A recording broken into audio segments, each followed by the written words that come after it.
Eu só queria falar como a gente vai tocar a primeira palestra da semana 2012. A gente vai falar de workflow digital, a primeira de workflow, especificamente de monitoração e direcionamento de cor no set.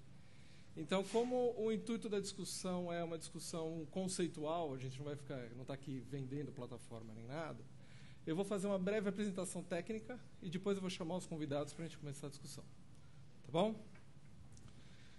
Então, vamos lá. O que motivou a gente a abrir essa discussão, né? No tempo que a gente tinha captação em película, as possibilidades de workflow eram poucas. Assim, tanto publicidade como longa-metragem, você filma, revela, telecina, offline, monta o material e depois faz o online desse material, né? Você tinha uma variação, assim, alguém tinha, dependendo do job, você tem a opção de fazer diga. Tá baixo. Obrigado. Você tinha a opção de fazer... Não fui eu. Você tinha a opção de fazer ou o telecine online já de todo o material, ou um select do material, mas o processo era esse, né? Ou seja, o primeiro contato, né, que o diretor e o fotógrafo iam ter com esse material mesmo, né, era na sala de telecine, né? O monitor calibrado, ia marcar, fazer o contraste, estava ali interagindo para ver o que eles queriam ver, né? Aí, no set, o que tinha? Tinha o Video Assist, né, de má qualidade, todo mundo já estava acostumado com o Video Assist com má qualidade, né? E para o foquista ou para o diretor de fotografia, você tinha o viewfinder ótico, né, que era a garantia, que está com foco, tudo bonitinho, né? Tinha um cuidado também na captação, o fotógrafo geralmente fotografava uma carta de cinza, uma carta de cor, uma gamma density, que era uma referência para o colorista trabalhar depois, né? E hoje em dia a gente tem o digital, perdemos a imagem, né? Veio o digital, que a gente falou, agora vai facilitar tudo. A gente tem o digital, tem monitor bacana no set e tudo mais. E não foi o que aconteceu. Na verdade, o digital, ao invés de facilitar para a gente, ele acabou complicando um pouco, né? Seja pela falta de padrão, né? Não se tem uma escola formada de como a gente trabalhar com digital, seja pelo avalanche de novidade que tem. A cada mês a gente tem um codec novo, uma câmera nova, um formato novo. Então fica difícil de acompanhar e difícil de padronizar. Cada produtora trabalha de um jeito. A gente já teve dilema até da quantidade de material sem critério, que já foi discutido aqui na Semana ABC. E agora a gente está sentindo a necessidade de resolver isso, né? Está todo mundo presente, está aprendendo a trabalhar com digital agora, e tanto a gente, usuário, como os fornecedores estão percebendo essa lacuna. Então, na última NAB, assim, teve um monte de proposta de solução de melhorar a monitoração no set ou melhorar o controle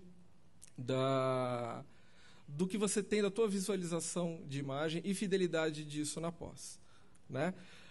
A gente da pós-produção sempre foi muito consultado com relação à estética, agora cada vez mais as consultas são de mas quanto HD eu compro, que codec que eu uso, a coisa está fugindo um pouco do estético e indo muito para o técnico, né? Então, o que a gente vai fazer? Eu quero mostrar para vocês a parte técnica, uma parte muito resumida, eu não quero estender nisso.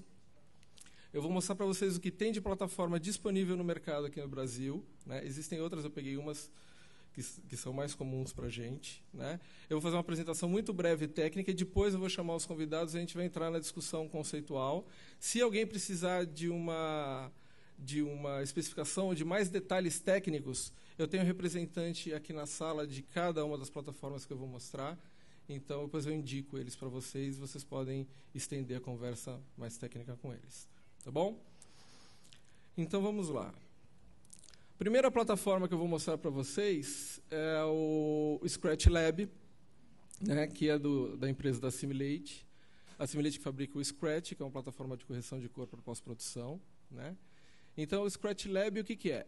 Eles fizeram uma versão resumida e mais barata do Scratch para você poder usar no set que você instala num laptop, né? Então, as possibilidades, né? Você pode checar, ter o playback do teu material todo em tempo real, sem render, né? Você pode sincronizar áudio, caso você tenha claquete ou pelo próprio timecode, você consegue sincronizar isso. você faz uma correção de cor primária, né? Uma correção básica de cor. Né? Você pode entregar o teu material em deliveries, dependendo do que você vai montar, em vários formatos. Né? Você pode misturar, você está rodando com Alexa, 5D, o que for, você pode misturar no mesmo timeline vários formatos. Né? E você pode também conformar um EDL de montagem, um EDL, um XML, um AF, de montagem no próprio Scratch. Né?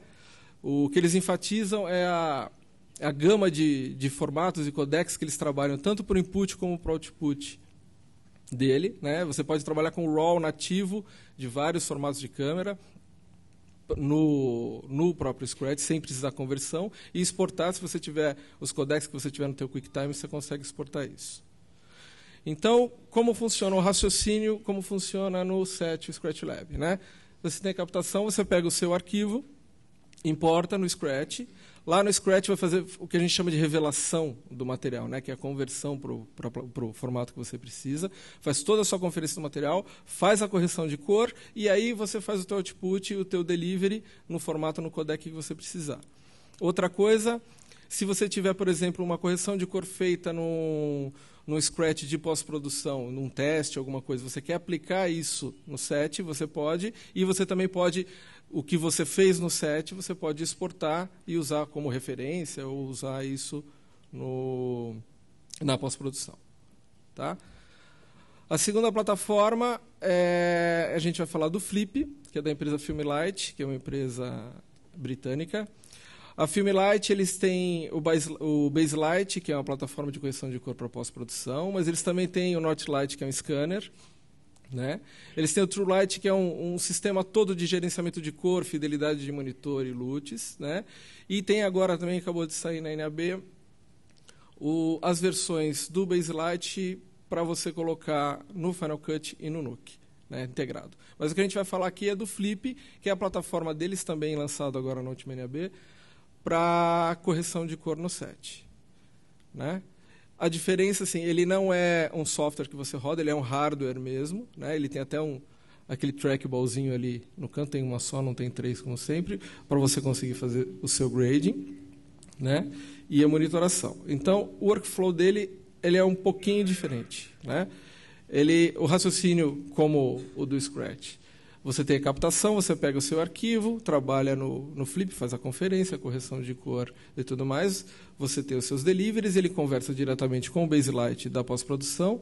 Só que tem o diferencial que você pode pegar o sinal SDI HD da sua câmera, passar no Flip, aplicar um LUT, aplicar alguma correção de cor, e você tem a monitoração disso, sem precisar importar o arquivo. Você tem o sinal direto para lá. Agora, mudando um pouco, né, como eu estava falando, a gente não estou mostrando concorrentes aqui, estou mostrando várias soluções para a gente pensar num jeito melhor de trabalhar. Né? A próxima plataforma que eu vou mostrar aqui é da Arri. A Arri, acho que dispensa a apresentação aqui, né? Famosa pelas câmeras 535, 435 de cinema, pelos refletores. Né? O scanner, né, tem o Arri Scan, o Arri Laser, que é a impressora, e a Alexa agora. Né? O que eu vou mostrar? Da Arri aqui, tem um software grátis no site da Arri, que é esse Arri Look Creator, que é um software para quê? Para você melhorar a monitoração no set. Então, para a gente entender. Quando você roda com a Alexa em cartão, você tem 3 possibilidades. Você pode gravar num formato e monitorar em outro. Né? Tanto para gravação como para monitoração, você tem 3 opções. Né? Que é o Log-C, o DCI e o REC 709. Então, o que é cada um? O Log-C é o formato que, para a gente trabalhar na pós-produção, é o melhor formato porque ele vem com um contraste mais amigável, ele tem uma gama de cor maior, ele é o formato mais adequado para a gente trabalhar na intermediação, só que não é um formato para monitoração. Né? Apesar de ele ter a maior quantidade de informação para a gente trabalhar, numa monitoração ele é xoxo. Né? A gente fala que é o lavadinho. Né? Ele tem um pouco de contraste e a cor é meio passadinha. Né?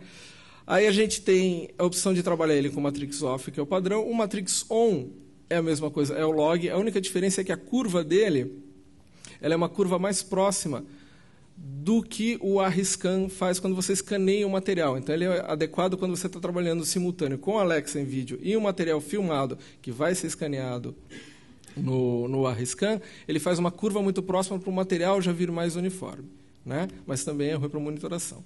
A gente tem o DCI, que é um padrão de uso em monitor, né? Em projetor, que não é o caso do que a gente usa. Até existem monitores que têm o padrão DCI, mas não é o padrão. E o nosso padrão de pós-produtora e tudo mais é o REC 709.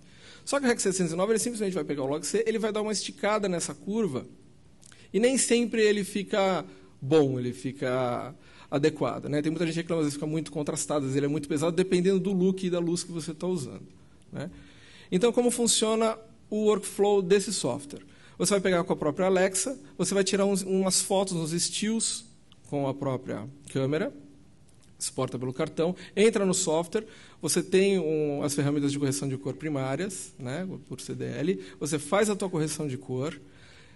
Em função dessa correção de cor, você salva um arquivo, um .xml, que é o arquivo de look, que eles chamam. E aí você pega esse arquivo, joga no cartão de novo e injeta ele na câmera. E aí você faz quantos looks você quiser e deixa salvo isso na câmera. Quando você vai para o set, você, além daquelas opções padrão que você tem aqui, o log C, DCI e o REC 709, você tem todos os setups que você fez no software, né?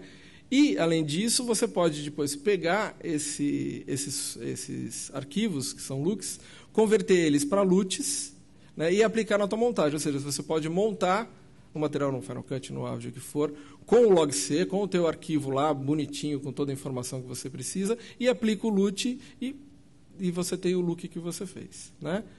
Eu vou usar aqui como exemplo, esse filme está em fase de montagem, é da Pródigo, né, direção do Caíto, fotografia do Ralph Strello, que a gente usou esse processo do ARRI Look Creator, né? Então, só para a gente ter uma referência, peguei só alguns frames. Isso aqui seria, a gente tem a distorção de projeção, né? Então, só para a gente ter uma ideia no comparativo. Isso aqui é o log C, né, que tem um contraste suave. Quando tem uma incidência muito forte de cor na monitoração, as sutilezas você perde um pouco, né? Isso aqui é o 709, e isso aqui é o look que a gente fez, só com primária, que ficou injetado na câmera, né? Mais outro exemplo, o log C, o 709 e o look que a gente fez. Um último exemplo, o log C, o 709, ele até enfatiza um pouco os cromas, e o look que a gente fez. Tá bom? E agora, a última apresentação que eu tenho técnica aqui, na verdade, é o Snowflake, que é um laboratório digital móvel, é uma empresa nacional. Na verdade, o Snowflake aqui não é o caso de uma plataforma, um software, nem nada. É um serviço, né? Como eles mesmos chamam, um serviço projetado para simplificar o processamento e gerenciamento de imagens no set, né? Que é o famoso carrinho que a gente tem ouvido falar. Então, como funciona o Snowflake? Você tem a tua captação, aí você vai para o carrinho. No caso, eles estão trabalhando agora para correção de cor com o Resolve, né, da DaVinci, porque é o mais adequado para eles, mas, segundo o próprio Paulo falou, se tiver assim que sair um software que for mais adequado, a gente troca, né? Então, o que você faz? Você faz a revelação do material, né? Faz toda a correção de cor. Nisso, você tem um monitor balanceado no set, né, conferido. Nesse monitor, daí você tem a monitoração no formato que você quer. Você exporta nos formatos que você precisa de montagem, né? Você faz o backup em LTO, que para seguradoras o único formato que eles aceitam mesmo é LTO. Você ainda pode soltar os dailies, né? Eles têm umas HDs multimídias que o fotógrafo pode levar para casa e ele espeta o HDMI na televisão dele lá, assiste a diária, pode ter informação na tela e tudo mais.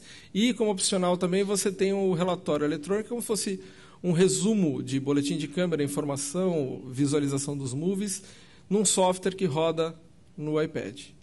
Tá bom? Tem várias configurações e tudo mais, acho que vamos falar disso depois.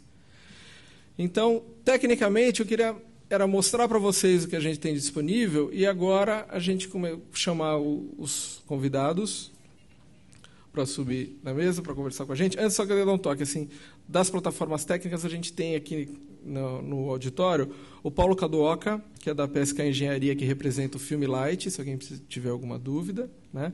O Odécio e o Rodrigo, da DriveSys, que representam a Simulate e Scratch, está aqui também. O Mário Giannini, que é o representante técnico de vendas da ARRI, aqui no Brasil. E o Paulo Barcelos, que vai estar na mesa aqui com a gente. Então, convidar a subir na mesa o Paulo Barcelos, que é o especialista em novas tecnologias e responsável pelo Snowflake da White Gorilla.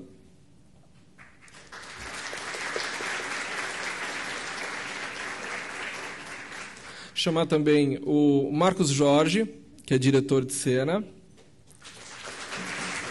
O Marcos Jorge dirigiu Estômago, Corpos Celestes, e agora ele está em filmagem das Fantásticas Aventuras de um Capitão, todo em 35mm. Né? Chamar também o Daniel Rezende. Daniel Rezende tem a sua consagrada carreira de montador, foi indicado ao Oscar por Cidade de Deus, daí montou Diário de Motocicleta, Tropa de Elite, Ensaio sobre a Cegueira, Árvore da Vida, está montando o último filme do Fernando Meirelles, o 360, e também, foi ontem, né, que estreou o seriado que ele dirigiu fora de série na TV Record, entre os projetos, multimídia. E, por último, Ricardo Della Rosa, diretor de fotografia, trabalha com publicidade e longa-metragem, já fotografou Os Três, Lope, Homem do Futuro, acabou de fotografar o Alex Cross, com direção do Rob Cohen, né, o Penetras, do Andrucha, e está em pré-produção do Serra Pelada, é isso? Bom, então vamos lá. Eu vou soltar uma pergunta para a gente desenvolver a conversa um pouquinho aqui na mesa, e quando a gente concluir, a gente abre para perguntas da plateia, tá bom? Vamos lá, começar com o Marcos, né? Você que acabou de rodar o seu longa mais um em película, né? Me fala um pouco das suas experiências, as boas e as más experiências com monitoração, né, digital no set, né? Assim, o que você sente de diferença do que você vê no set para pós-produção ou todas as intempéries? Bom, eu acabei de fazer um filme antigo, né? Porque o processo que você descreveu antigamente, a gente rodava em película, revelava, depois escaneava o negativo, etc. Eu acabei de fazer um processo antigo, a escolha pelo negativo, o formato 235, foi em função da linguagem que eu queria para o filme. É uma adaptação do romance de Jorge Amado, Os Velhos Marinheiros, onde se fala da identidade, da questão da memória. O personagem é um contador de histórias e talvez um inventor de histórias. E eu queria que o filme tivesse isso também na sua linguagem visual, né? Eu e o Zé Bob, que é o diretor de fotografia, né? A gente, logo no começo, a gente escolheu o negativo e o formato 235 nos levou a isso. A gente usou uma Penélope, aliás, duas Penélopes. A gente trabalhou muito com uma câmera, eventualmente, e em poucas diárias escolhidas, duas câmeras, em função da pressa do set. E eu já venho, assim, de algum tempo, brigando com a monitoração no set, até em coisas assim. Eu tinha comentado isso com o Marcos. Eu demorei eu também sou um diretor de publicidade, eu filmo bastante, né? Como todo diretor de publicidade, filma pelo menos 2, 3 vezes por mês. E eu relutei bastante a aceitar as novas tecnologias digitais em função de controle. Eu acho que, para o diretor, uma questão fundamental é controle. E eu gosto de operar câmera, eu sou um diretor que está muito no set, eu não sei dirigir sentado na frente do monitor. E para mim, a questão de monitoração é me dar controle daquilo que eu estou fazendo.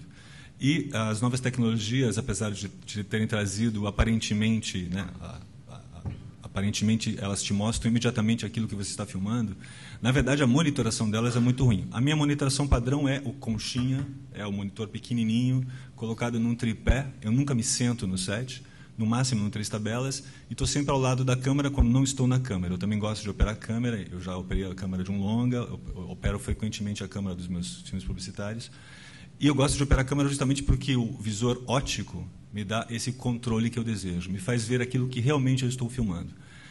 A monitoração das câmeras digitais, ela é boa em estúdio, né? Quem já teve essa experiência, em estúdio ela é maravilhosa. Se você não tem luz parasita, etc., a monitoração é excelente. Mas, em externa, é uma porcaria. Assim, é muito pouco luminosa, te obriga frequentemente a fazer tendas em volta do monitor. E como eu estava dizendo para eles, eu não sou tatu para viver em toca. Eu não gosto de ficar intocado num set, lá dentro, na frente do monitor, naquilo que a gente chama de egoísta, né? Tem aquela cobertorazinha que o apelido é egoísta. Eu detesto esses processos. Eu gosto muito de estar do lado da câmera, olhando para os atores. Então, assim, achei que meus problemas de monitoração tinham acabado com o digital e, na verdade, eles só mudaram de tamanho, né? No último longa que eu fiz, eu acabei sábado agora, né, monitorando com a Penélope, eu também tive problemas. A monitoração, evidentemente, era de baixa resolução, né? Monitores muito ruins.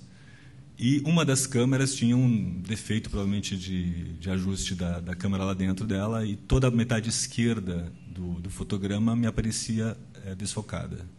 Evidentemente, esse desfoque era só de monitoração, então você releva isso depois de um tempo. Mas, quando você coloca a câmera numa grua ou coloca a câmera no Steadicam e você não tem a monitoração ótica, você não pode ir lá olhar no visor o que você está filmando, passa a ser uma aposta, né? O que será que está no meu negativo, imprimindo no meu negativo? Então, na verdade, a questão fundamental que eu acho que a gente devia... para mim, a questão fundamental é controle. Eu gosto de ter controle das coisas que eu faço e do set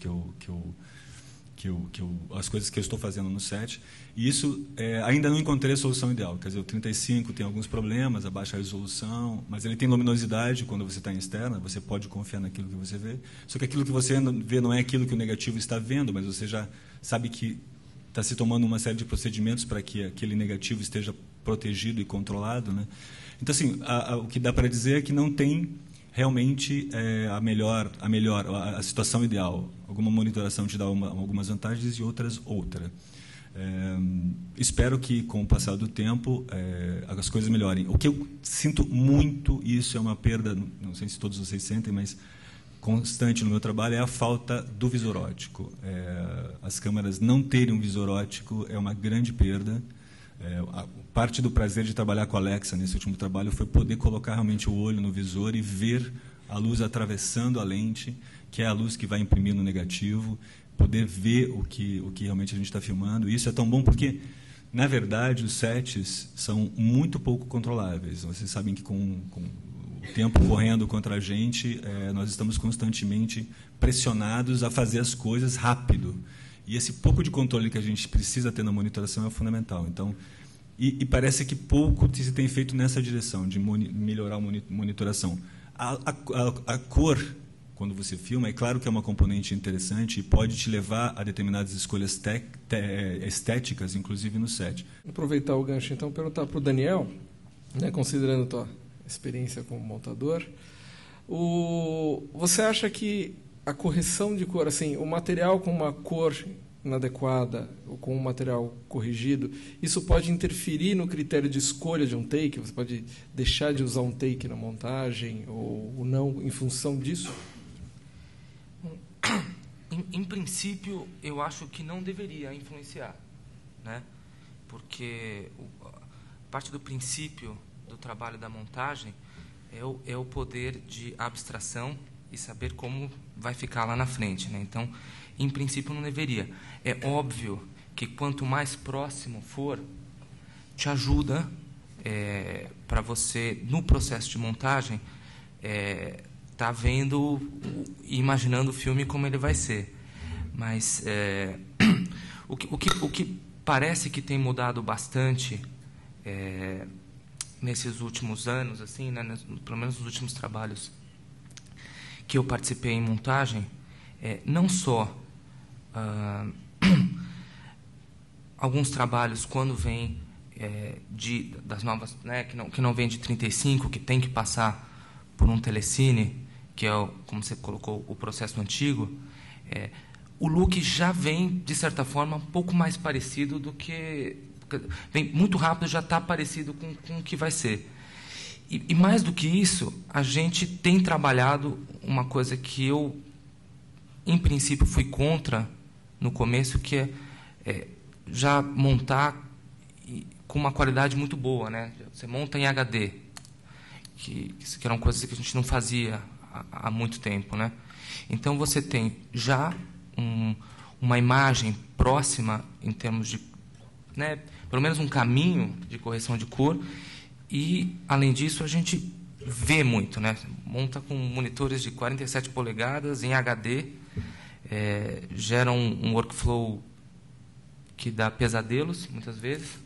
A nossa tecnologia está sempre assim, né? A gente está sempre um passo à frente. Quando os nossos computadores estão muito bons para rodar a nossa tecnologia, a gente já tem a próxima. Então, o computador está sempre cansadinho, porque ele está correndo atrás. Mas isso ajuda, porque a gente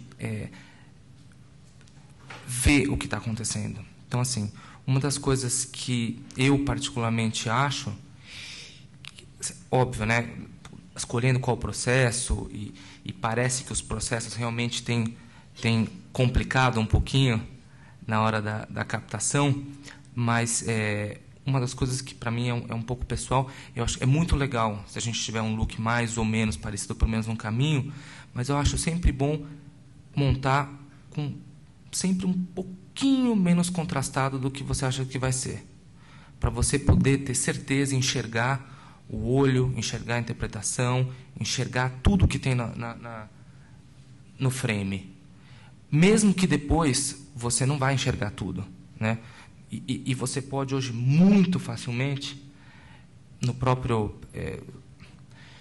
eu vou colocar software de montagem para não entrar no assunto mais polêmico dos montadores, que é trabalhar no Avid ou no software do demônio. Eu só coloquei assim porque eu estou dizendo que eu não vou entrar nesse assunto polêmico.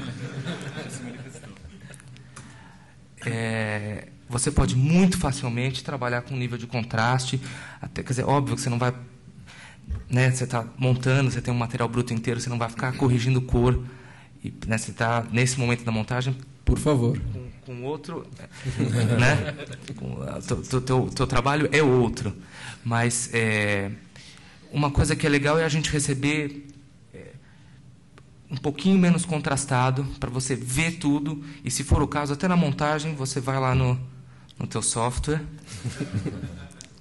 e contrasta um pouquinho mais. Agora, tem feito muita diferença.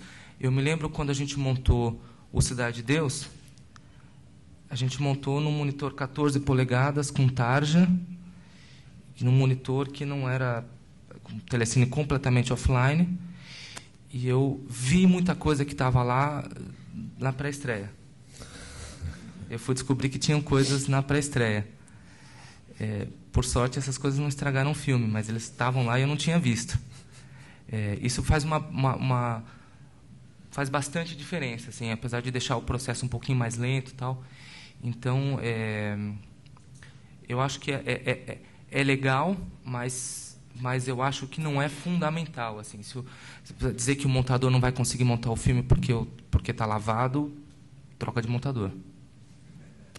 Não tem diretor. Acho que cria um outro problema isso, na realidade. Para o montador é bom, mas para o diretor que convive meses com essa imagem, depois para o fotógrafo reverter esse cenário é muito complicado. Para todo mundo. Porque ele passa a amar aquela imagem, né? E você reverte como, não, imaginou isso aqui, o preto é preto.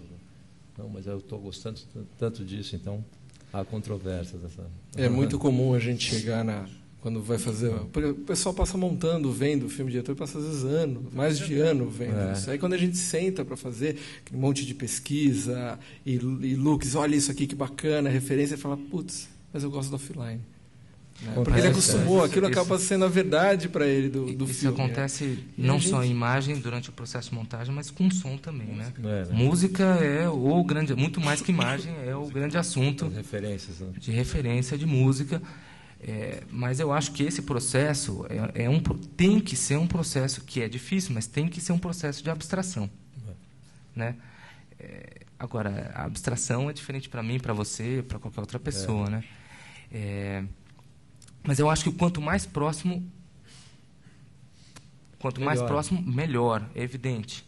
É evidente que é melhor. Olha, agora no mundo digital, eu acho que acaba que o fotógrafo é quem vê pior a imagem, né? Porque tem todo mundo com monitores grandes, HD, vê melhor do que o fotógrafo, na maioria das vezes, por não ter o visor óptico que você citou. Claro.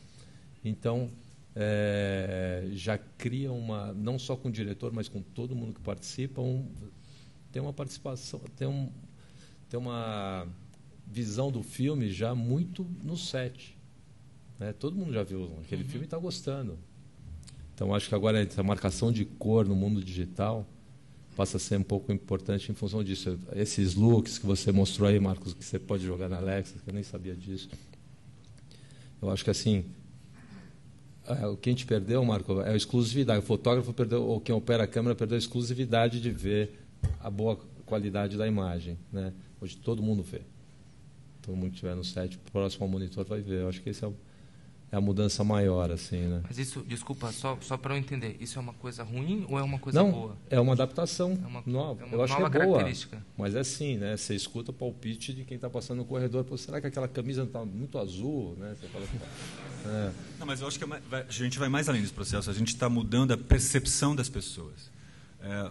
O que nós gostávamos do 35mm são os defeitos do 35mm. Nós gostávamos do grão e do flicker, do fato de ter só 24 imagens por segundo. Isso, durante décadas, né, desde o começo do cinema até pouco tempo atrás, moldou a percepção das pessoas. A televisão era ruim porque tem 30 imagens por segundo, 60, na verdade, né, 60 fields por segundo, e porque ele não tem grão. A gente achava a televisão feia e cinema bonito.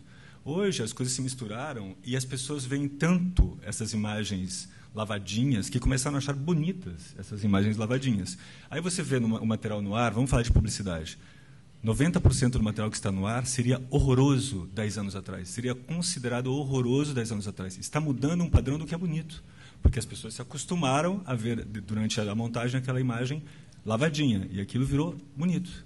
Então, a gente está mudando isso. A percepção muda também. Tem uma coisa também que, para a gente da pós-produção, né, trabalhando com película, diz assim, não tem grana, vai no 16, principalmente publicidade e tudo mais. Então, a gente passou anos desenvolvendo técnica de redutor de ruído. Né? Então, tinha lá hardware, software, noise reducer, tira o grão, diminui o grão e tal. Hoje em dia é o contrário. Hoje em dia tem um monte de plugin, a gente fica estudando, de chegar a pegar uma base filmada e revelada, né, exposta revelada do negativo, telecina com alto contraste, você fazer um layer daquilo para criar um grão, faz um looping para aplicar o grão, porque agora é tudo limpinho demais. Mas é um problema de geração isso. Vai acabar. Daqui a pouco a gente já não está mais aí. Bom, então aproveitar o gancho, Ricardo, você que trabalha tanto com película como digital, e você conhece algumas dessas tecnologias, está acostumado já com algumas dessas tecnologias no set, né? Conta pra gente um pouco de experiências boas e ruins, assim. Bom, tive a experiência com o Snowflake do Paulo, agora num filme no começo do ano, e foi minha primeira experiência fazendo um filme digital com esse tipo de controle que me parecia imprescindível para esse projeto. Por quê? Porque além de ter o controle estético na marcação de cor, que eu achava importante também, porque você mandar um log-C para montagem não era muito agradável. O diretor não concordava com isso, foi o Andrucha. Ter um controle mais apurado de grãos, de ruído, e um sistema de backup, né, isso, Paulo, que me parecia imprescindível naquele momento fazer um projeto com esse tipo de controle, que tinha muito exterior, que é difícil monitorar, como você citou, Alexa. Mas o que acontece? Essa estrutura, aquele carrinho, o computador, o monitor 2K, tem que ficar num lugar escuro, com ar-condicionado. E esse filme foi rodado no Rio, em várias locações. Acabou que o melhor lugar para ficar foi no caminhão de câmera, que na maioria das vezes não estava ao lado do set, né? Porque dificuldade de estacionamento. Então, o que a gente criou foi um método de alguns parâmetros que seguiriam assim, para exterior dia, noite, interior, algumas variações, e a Júlia marcava, e eu corria na hora do jantar ou do almoço para dar uma olhada. Eu nunca levei um HD para casa para ver os deles, porque o que acontece? Os deles iam direto para o montador e no dia seguinte eu via não só os deles, como via a sequência montada, pré-montada. E já recebia um feedback do montador, assistente de montagem, sobre a imagem. Às vezes pediu até para remarcar a cor no set de uma cena anterior, para fazer um matching. Mas assim, o uso que me pareceu muito interessante. Primeiro, assim, aproximou muito do que seria o resultado final do filme, que acho que isso é interessante, tanto para o montador, para o diretor, para todo mundo. E eu tinha um controle de ruído, que para mim é um mundo que eu não conheço tão bem, assim, do digital para tela grande, ruído nos pretos, nos brancos, se eu estava usando a melhor configuração de câmera. Então, rodava um teste enquanto estava ensaiando, ia lá, dava uma olhada, vou mudar isso, aquilo. Foi imprescindível nesse sentido. E agora eu comecei a marcar o filme online, essa semana, e já aconteceu, o diretor falou, pô, mas estava melhor no offline, volta para aquele caminho. Porque foi um offline encaminhado, né? Você tem um colorista lá, a Júlia nesse caso, marcando. Então, acho assim que funcionou super bem. Me parece difícil fazer um longa sem um equipamento que possa te dar esse retorno assim, de qualidade, de cor. Achei que é bem importante para projetos longos. E que tem usado muito publicidade também, só que de uma maneira... Publicidade, na realidade, você monta no set, tem vários tipos, tem o Seng, tem o Snowflake, que o que acontece? Muitas vezes tem o cliente que já aprova a imagem, muitas vezes tem... você acaba fechando no set, se não fechou lá a marcação, pelo menos vai esse LUT, essa marcação de cor vai para pós-produção, que vai reproduzir exatamente igual ou muito próximo. Acho que com isso também encurtamos o caminho, né, de chegar ao resultado final. O que como diretor, me gera uma dúvida. O set é muito tenso. O set, por uma definição, a gente tem sempre pouco tempo. O tempo joga contra a gente, especialmente no cinema brasileiro, onde a gente orça um filme em 10 semanas e faz em 6. Que foi o que aconteceu comigo, agora recentemente. Então, assim, tomar uma decisão, às vezes, no set, com a pressão do set, e que ela seja definitiva, eu adoro adiar essas coisas. A cor do filme eu quero adiar. Porque eu quero tomar essa decisão numa sala com ar-condicionado, ver e rever 3, 4 vezes as coisas. Então, assim, as novas tecnologias nos dão rapidez, mas, por outro lado, nos pressionam a tomar decisões. A gente tem que saber mediar. Mas sabe o que eu acho? Você nem toma essa decisão no set. Eu acho que você toma antes de começar a filmar. Muitos dos caminhos são definidos antes, né? Então, na realidade, eu acho que no set você só coloca nesse rumo que você definiu anteriormente. Eu acho que é um pouco por aí. Mas é lógico que com um range absurdo que todas as câmeras têm, você mudar de ideia lá para frente, né? Continuamos com isso, assim. Você vai filmar o Serra Pelada em Alexa também? No 35. Pelas condições, tudo. O que é isso? 35? Bom, então, Paulo, fala um pouco para a gente, né? Porque como o conceito de serviço... Como que você chegou no formato? Qual foi a encomenda? O que levou você a chegar nesse formato desse seu laboratório móvel? Bom, primeiro eu só queria complementar um negócio que é o que está pegando ainda, que é a coisa do tamanho. A gente está com uma versão nova daqui uns 3 meses, que já vai poder carregar junto e vai resolver o probleminha do caminhão. Continua precisando do quarto escuro, né, da tenda, mas eu acho que já ajuda bastante. Bom, o Snowflake ele surgiu porque eu trabalhava como finalizador, toquei alguns longas-metragens e um dos problemas que apareciam direto era a dúvida que o diretor tinha em relação à fotografia que estava acontecendo.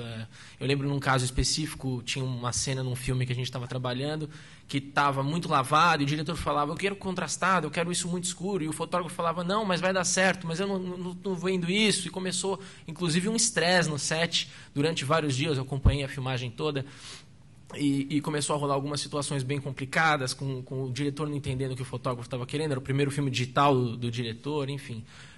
Isso era uma coisa. Outra coisa também é a quantidade de tempo que se demanda para converter esses arquivos. Né? Você trabalha com Red, Alexa. Alexa tem um workflow mais fácil com QuickTime, mas mesmo assim, a conversão dos arquivos também é uma passagem que te garante que você tem esse material todo íntegro. E dependendo com a câmera que você filma, isso vira um problema muito sério, dias e dias de conversão. Além de tudo isso, eu comecei a voltar um pouco, quando eu comecei a pensar nesse problema, eu falei, peraí, vamos voltar um pouco no 35. Esse workflow tem quase 100 anos e funciona, e a gente só tem que, na verdade, trazer ele para o digital. Então, a coisa foi assim, o que tem no 35? Bom, então a gente revela uma lata de negativo. Quando revelou, está seguro, porque a lata, você guarda ela lá na prateleira e está ótimo. Bom, o digital não. Se o HD cair do caminhão até onde ele vai ter que chegar, você perdeu o filme. Né? Houve um caso já de um longa que a gente fez com o Snowflake que, se não tivesse tido o backup, eles tinham perdido o filme, porque os HD, tinham 2 HDs, um acabou tendo um problema e na sequência outro. Né? Foram feitas restauração das LTOs para ter o bruto. Então, assim, essas coisas acontecem. Então, a gente voltou com esse workflow. Então, o que revela? O que é o backup? O backup é o negativo digital. Então, vamos usar a LTO. Ok, resolveu esse problema. E agora, qual que é o próximo? Bom, telecine. O que substitui um telecine? Bom, a correção de cor offline e tal. Então, trouxemos isso lá para o set. Próxima etapa, conversão dos arquivos. No telecine, o montador recebia uma beta, botava lá no Final Cut, no Avid, no software do demônio, e copiava esse material em 1 hora de material, demorava 1 hora para entrar na ilha e estava ok, vamos começar a trabalhar. Agora não, agora você chega, converte, e juntando isso com a quantidade de material que está sendo gerado, fica uma coisa muito mais complicada, você trazer 8, 10 horas de filmagem para converter isso ainda para um QuickTime ou para um MXF e assim começar a montar. Então, na verdade, foram vários pontos do 35 que a gente foi trazendo de volta. Bom, e o copião eletrônico? O diretor no longa recebia no dia seguinte da diária um DVD onde ele assistiu o que ele fez. Agora ele não tem mais isso. Então, vamos devolver o copião eletrônico. Mas ele pode ser melhor, ele pode ser Full HD, ele não precisa ser um disco físico, ele pode ser um negócio que você possa levar para casa mais facilmente. Enfim, a gente foi buscando todas essas comparações com o 35, trazendo um laboratório digital, que é exatamente isso. Por que no set? Porque no set você já vê se você tem que mandar a Regina Duarte voltar ou não, entendeu? Você já vê na hora ali se deu certo, se não deu, se você perdeu aquele take. Enfim, todas essas coisas que você só vai descobrir no dia seguinte e gera uma outra diária de filmagem, uma refilmagem de alguma coisa, o ideal é quanto antes você souber de algum eventual problema, melhor. Então, a ideia é justamente essa. E a gente faz questão de processar o material do cartão e não ter, por exemplo, um sinal de vídeo entrando via SDI, porque, às vezes, o SDI está lindo, maravilhoso, e alguma coisa aconteceu com o material do cartão, que é o original, que é o 4K, 5K, alguma coisa em mais alta resolução. Então, a gente processa esse material do cartão, confere e assim continua o workflow inteiro. Na verdade é isso, é trazer o laboratório. Bacana. Eu acho que a gente pode abrir agora para perguntas, se alguém tiver pergunta para os palestrantes. Pessoal com o microfone, por favor.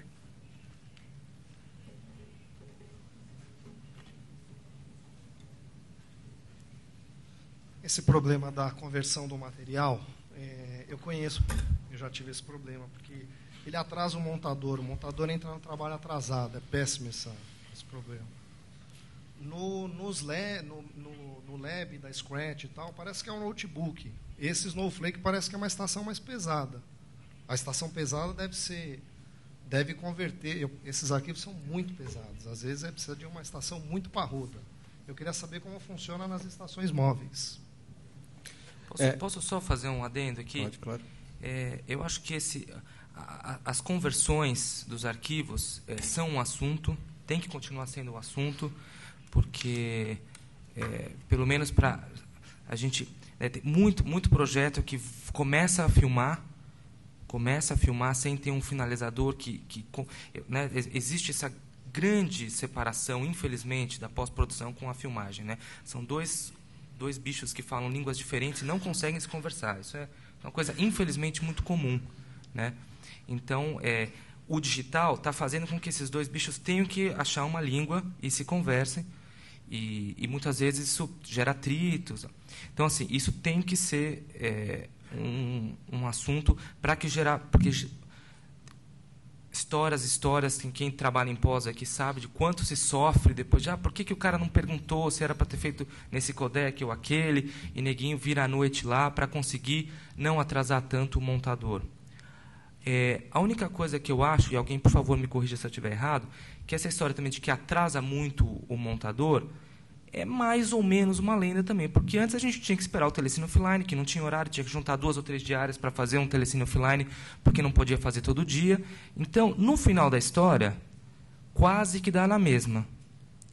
A única coisa que é o problema, eu acho, é o quanto sofre o coitado que está na pós para conseguir converter à noite, porque o codec não deu certo, porque a finalizadora não tem o codec que foi a câmera que foi filmada. Atrasa quando não está previsto. Né? Exatamente. Mas assim, o tempo Não sei se muda tanto, porque antigamente, né, era isso. A gente muitas vezes tinha que esperar 3 dias para telecinar, porque não podia entrar todo dia. Não tinha horário para fazer o telecine, e a gente tinha que esperar chegar o material, e às vezes demorava mais. E depois chegava o material e tem que digitalizar, e tem que sincronizar, e tem que tudo. Né? Então, eu acho que o problema não é nem o tempo, é o processo. Dani, só para complementar o que você falou, é um dos motivos que o Snowflake não é um equipamento que você aluga, é um serviço. Porque isso tudo a gente já senta antes, resolve, define-se os codecs e qual vai ser o delivery, vai ser Avid, o que vai ser, e em cima disso a gente trabalha, justamente para que o pessoal do set não tenha que se preocupar com absolutamente nada com relação a digital e formatos e nada. Acho que essa pergunta eu ia até complementar. Por exemplo, no caso do carrinho ali, é um conceito de serviço. Tanto é que o responsável ali por logar o material, o cara que faz o papel do logger, é o cara que faz o papel do colorista também. Né? Um colorista júnior e logger. Então, o workflow é um. No caso do Scratch, né, que tinha me perguntado, no caso do Scratch, é uma plataforma, roda em notebook, a gente sabe de limitação disso, de render e tudo mais, e vai depender também do teu workflow. Você está misturando formato aqui, não está? Você está adiantando isso para trabalhar no Scratch depois ou não? Então, acho que é mais uma questão mesmo de desenhar o workflow do que performance. Performance de máquina, o pessoal, os representantes podem falar melhor do que a gente, isso eu nem sei. Né? Mas eu acho que é mais isso, é justamente essa discussão, a gente chegar num ponto e começar a desenhar um workflow voltado para isso. Né, para utilizar essas ferramentas para otimizar isso, porque como ele falou, a gente tinha um tempão de espera de revela, telecine e tudo mais, e hoje em dia ninguém quer esperar 10 minutos para a conversão de um movie. Só complementar, sem me estender, é que assim, existe esse conceito de Media Manager, né? Quer dizer, a máquina faz um Media Manager, onde entra tudo e sai tudo. E eu não entendi se isso aqui é só monitoração, não é Media Manager, né? Não, então eu mostrei várias coisas. Então, no caso das 2 primeiras apresentações, que é o Flip e o Scratch Lab, ele é um Media Manager, você consegue até preparar ele para você trabalhar na plataforma que você vai trabalhar depois. No caso de só monitoração, é o da Alexa. Né? Da Alexa, que é o software que é só monitoração da própria câmera output da câmera. Okay? Mais alguma pergunta? Boa tarde. Tem uma pergunta referente ao workflow, né? Eu trabalhei em pós-produtora, eu vi que assim muitas vezes não, sempre o filme vinha com a cor já corrigida e depois só que o cara ia e montava com o material já corrigido, o bruto já com a cor corrigida. E na pós-produtora a gente pegava um material já finalizado, então se ia fazer uma rotoscopia de uma cena, a cena que tinha 2 minutos e a gente usava frames daquela cena. Então, a gente pegava só os 9 frames que iam ser utilizados. Por que a correção de cor não é feita em cima da edição final, só daqueles 9 frames que vão ser utilizados, e sim do material inteiro? Não é um gasto a mais isso? Não, na verdade, isso é uma correção de cor offline. Né? Como ela tem menos detalhe, você consegue passar essa correção de cor em praticamente todo o material. Isso ajuda até para o montador, como a gente estava falando antes, né? de ter essa referência. Você imagina você fazendo uma cena de noite americana e está filmada de dia. Né? Você tem que conseguir botar aquilo na montagem, entender que aquilo não é uma noite, enfim. Agora, na hora que vai para a correção de cor mesmo, aí o detalhe é muito maior. Então, assim, aí vai fazer em cima dos 9 frames. Mas você já tem um trabalho um pouco maior. Tanto que, geralmente, para pós-produção, quando você trabalha em efeito e tudo mais, levando o raciocínio da Alexa, por exemplo, né? Você vai trabalhar, vai se fazer uma correção de cor encaminhada, que seja para apresentar mesmo no offline e tudo mais, por causa de publicidade, você vai fazer essa correção de cor, mas para trabalhar na pós, você vai trabalhar com o teu material flat, com o teu material log, né? Porque é muito possível, você faz a correção de cor, né, em cima do log, salva a tua correção de cor, vai para o efeito, faz toda a trucagem, composição que você precisa fazer, volta e só aplica a luz em cima. Né? Então, assim, talvez seja um erro de conceito aí você trabalhar em cima do material corrigido. Aí é mais uma opção de workflow. Mas eu acho que você está se referindo ao costume que se tinha em publicidade de rodar em 35mm e fazer telecines offline online. Uhum. Porque não tinha tempo. Na verdade, não tinha tempo, não tinha costume. Uma coisa que eu estranhei muito quando voltei para o Brasil, eu morei toda a década de 90 na Europa e comecei a trabalhar na Europa. Quando eu voltei ao Brasil, achei estranhíssimo o processo aqui. Primeiro que não tinha tempo algum para fazer as coisas. Era 2 dias para você de pré-produção, filmava, e 2 dias para montar. Eu achava isso uma loucura. Hoje tem muito menos, né? E uma das coisas que eu achei muito estranho era fazer esses telecines online, assim, eles não eram, a gente offline. Era uma coisa estranha, porque você realmente telecinava todo o material com uma correção de cor bacana, só que óbvio, você estava pagando muito caro aquela correção, então você não ia na minúcia durante o telecine. Aí você montava e quase nunca voltava para o online, porque não tinha tempo e nem dinheiro para isso. Isso no 35 era um padrão meio brasileiro de fazer as coisas. Eu acho que pela questão de dinheiro, falta dos clientes de verem materiais offline, e aí isso é uma outra discussão que a gente estava falando, os clientes acostumaram agora a ver offline. Mas isso tudo porque no Brasil sempre o tempo foi uma questão interessante. E acho que essa é uma questão que a gente tem que ter também. Algumas coisas nos dão mais tempo, mas nos roubam o tempo, né? O tempo das máquinas hoje é cada vez mais curto, mas o tempo que a gente leva para julgar uma imagem é meio o mesmo, é a mesma coisa. Então a gente tem que... Hoje a nossa conquista, como diretor pelo menos, é pelo tempo. Controle e tempo. Obrigado. Mais alguma pergunta?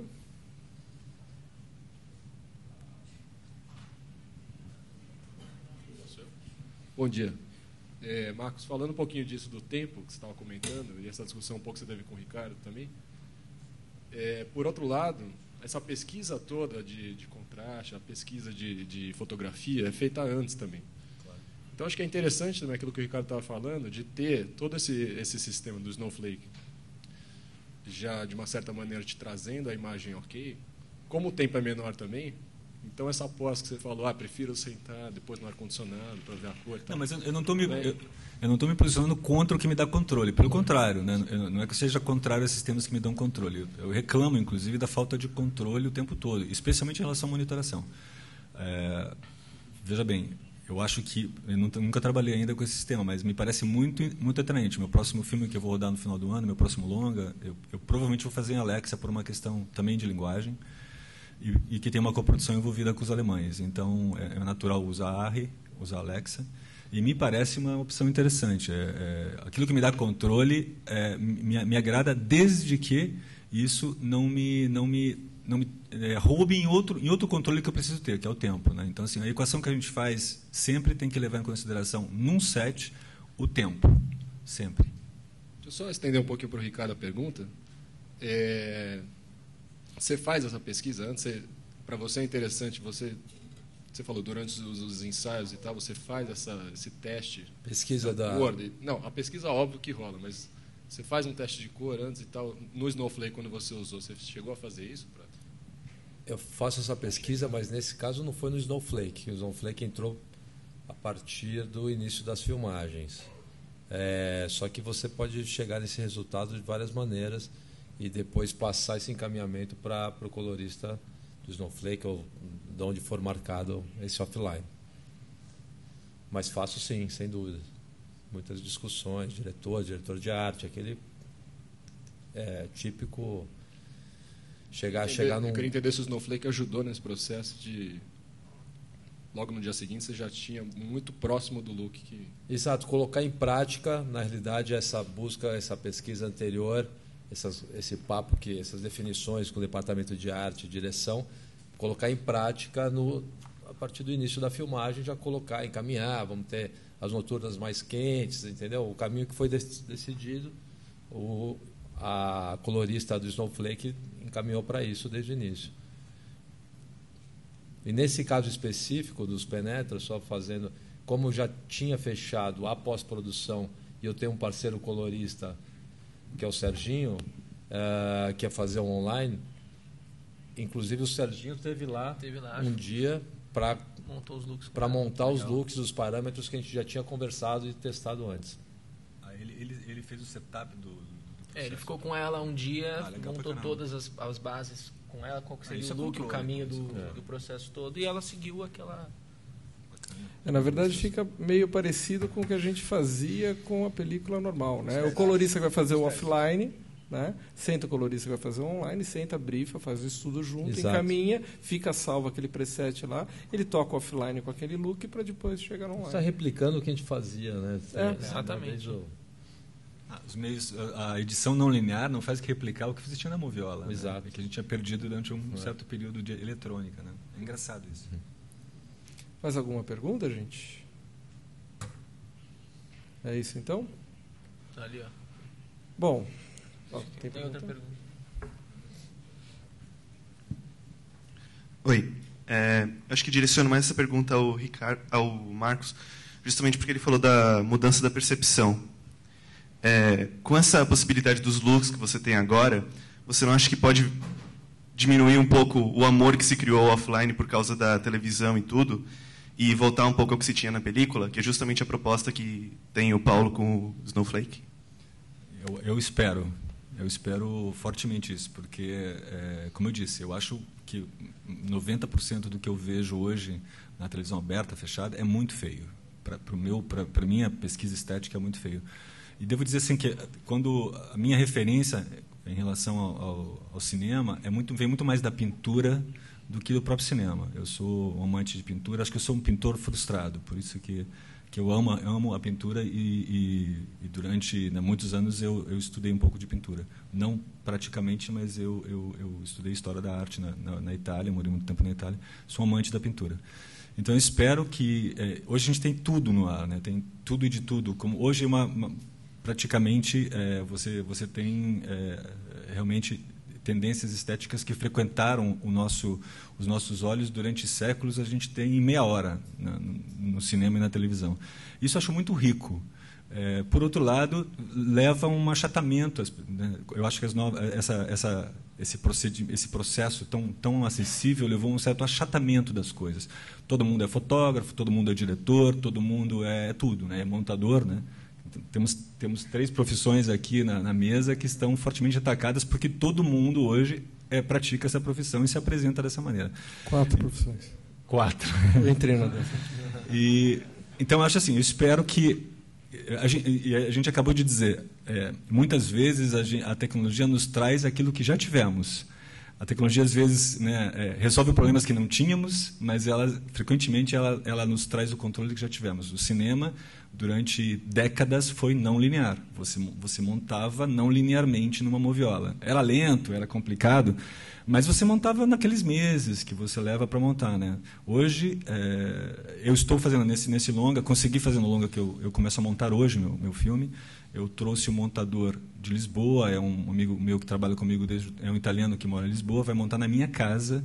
Então, veja um luxo, né? Eu vou montar na minha casa, eu passei 6 meses fora de casa, agora eu quero ficar um pouco em casa e vou montar em casa. E consegui conquistar, assim, a duras penas, 3 meses para montar o filme da produção da Warner Brothers, né? E falando de novo de tempo, a gente tem que, em relação ao tempo, a gente tem que conquistá-lo, porque ele é um bem muito caro, né? Em relação à percepção estética das pessoas, eu acho que durante muito tempo a percepção das pessoas foi mudada pelo cinema, e a gente gostava do cinema, os defeitos do cinema, que a gente chama de qualidades. A gente perdeu um pouco isso e hoje espero que as novas tecnologias nos devolvam o controle, nos devolvam de novo a beleza, né? E, sobretudo, passemos realmente pensemos na história da pintura que moldou os nossos olhos ainda antes do cinema, né? A pintura também experimentou de tudo, né? Se vocês veem a história da pintura, é riquíssima em procedimentos e experiências. Eu espero que a gente está atravessando uma fase de transição, atravessando a infância. A gente está entrando, eu acho, agora na adolescência do digital. Então, em tudo, um pouco em tudo, eu acho isso. E na produção audiovisual é bem nítido isso. Então, espero que a gente não tenha mais as doenças infantis, né? Aquelas doenças que antigamente se tinham, né? Antes das vacinas. Nem isso tem hoje em dia, né? Mas as pessoas tinham vacina, tinham sarampo, aquelas doenças infantis. Eu acho que esse amor pela imagem lavada, etc., é uma doença infantil do digital. Então, a gente agora vai ter as doenças da adolescência que vão ser outras, eu acho. Espero que sejam mais vigorosas.